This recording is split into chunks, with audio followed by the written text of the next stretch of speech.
Hi everyone, you're welcome. So right now we'll be looking at the pronouns. The pronouns, or in Turkish is called zamir. Zamir. Before we talk about the pronouns, I want to say something simple about the nouns.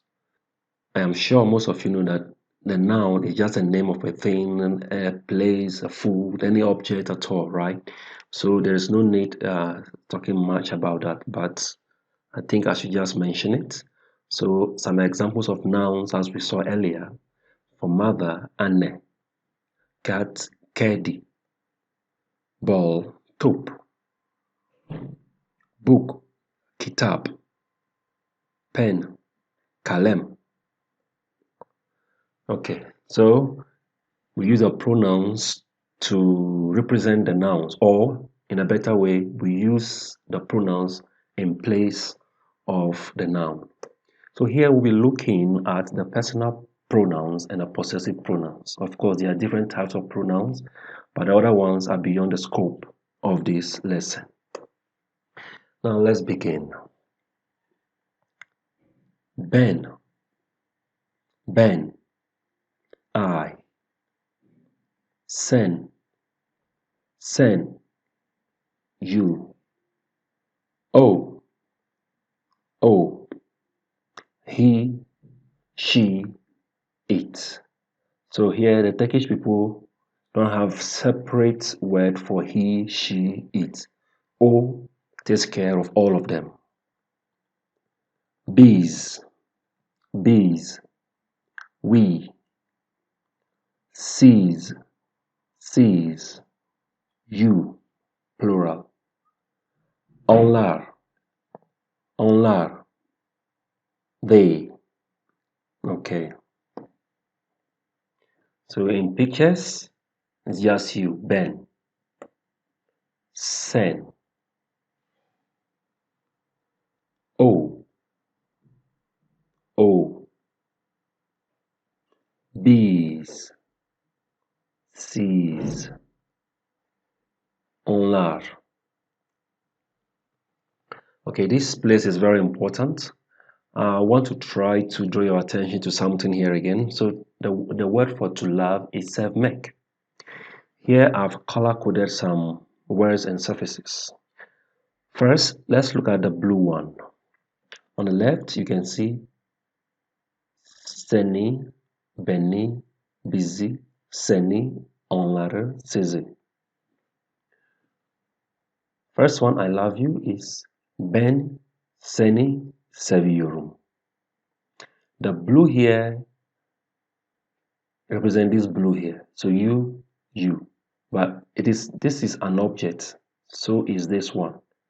And you see beni, me, busy, us, seni, you again, onları, them, sizi, you, plural. So I just want to let you know this is how it is said.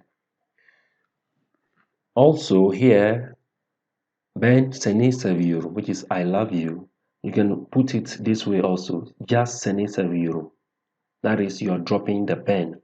So the Turkish does allow for the first two personal pronouns, ben and sen, to leave the pronoun out, right?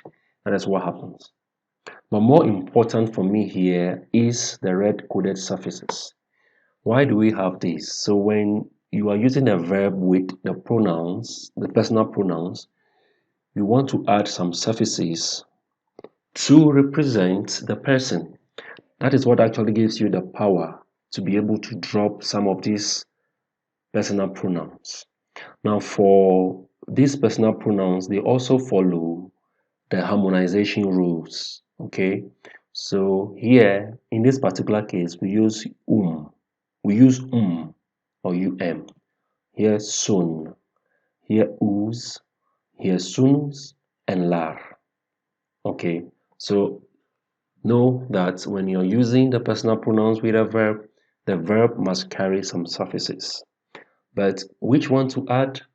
Let's check that out.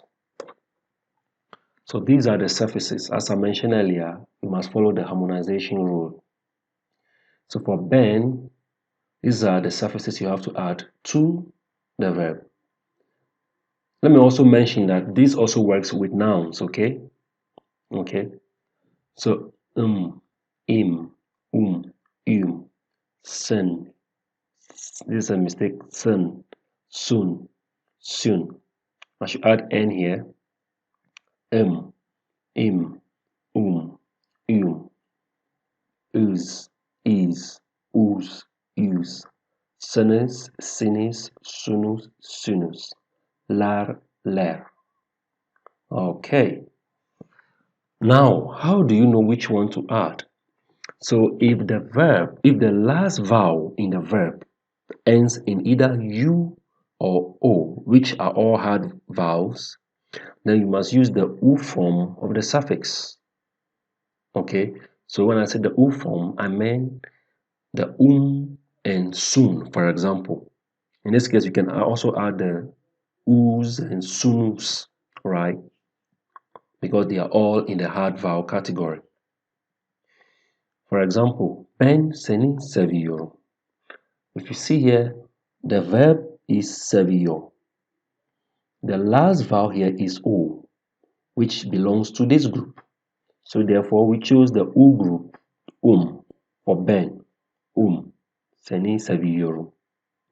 Okay, so if the last vowel in the verb ends in E or E, you use the U form of the suffix. For example, the and soon. In the case of the verb ending in either a or u, then use the u form of the verb, or let me say the suffix, which is or sen, for example. If the last vowel in the verb ends in e or e, then you use the e form of the suffix. For example, im or sin. I hope that is clear. If this is not clear, I would advise you to rewind and watch this several times because it's very important. Okay. All right. Thank you very much. Bye bye.